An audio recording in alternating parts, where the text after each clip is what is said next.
4 children at the moment, so I'll dedicate it to them. It's a vegetarian children's story, and it's called Daisy the Cow Gets Eaten. I don't want the children to be too alarmed. No cows were hurt in the writing of this poem, okay? Daisy will be fine. When John's dad bought a cow, John's mum went crazy, but John was rather pleased and called it Daisy. "We're poor enough already," said his mum, "without Dad bringing cows home just for fun." "But what a great pet," John said. "Who could beat it?" "Hold on, son," said Dad. "We're going to eat it." John was shocked, but felt his conscience hardened. He didn't like Dad's veggies from the garden. As for Mum, the news seemed not to please her. "It won't keep fresh," she said. "We've got no freezer." "Aha," said Dad. "You'll see I'm not a twit. We'll let it live and eat it bit by bit." And so, that night, without much more ado, they lopped off Daisy's tail and made a stew. The next day, Daisy's ears were in a pie, and burger shapes were missing from her thigh. And all that week, her body parts grew fewer. She watched them disappear from fork and skewer. In casserole and pasty soup and hot pot, the number grew of bits that she had not got.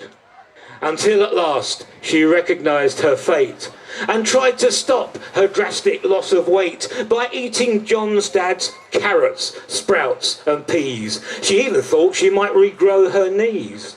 Some Swedes and turnips might restore her rump. She ate so much she started getting plump. So plump that John observed she should be thinner, considering that we're eating her for dinner. Oops.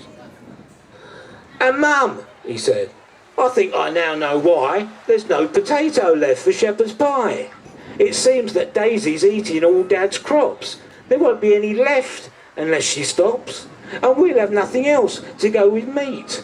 And then, when Daisy's gone, what shall we eat?"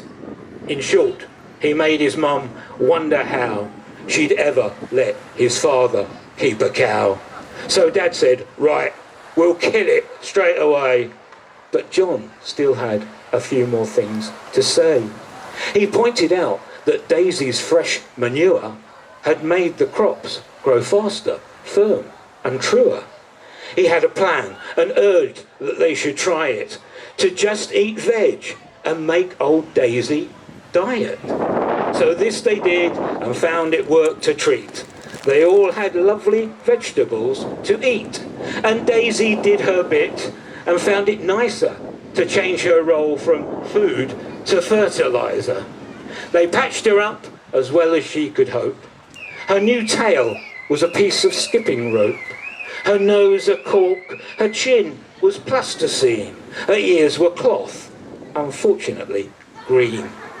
And all her parts were filled, replaced or mended. She even had a pair of knees that bended, and no more bits were ever taken off to munch or gulp or chomp or chew or scoff. They dined with her on vegetables galore and vowed they'd live together evermore. Forever friends, forever glad and grateful for Daisy's special health food by the plateful. Yet still, at times, a thought disturbs John's sleep. What if one day Dad brings home a sheep? Thank you.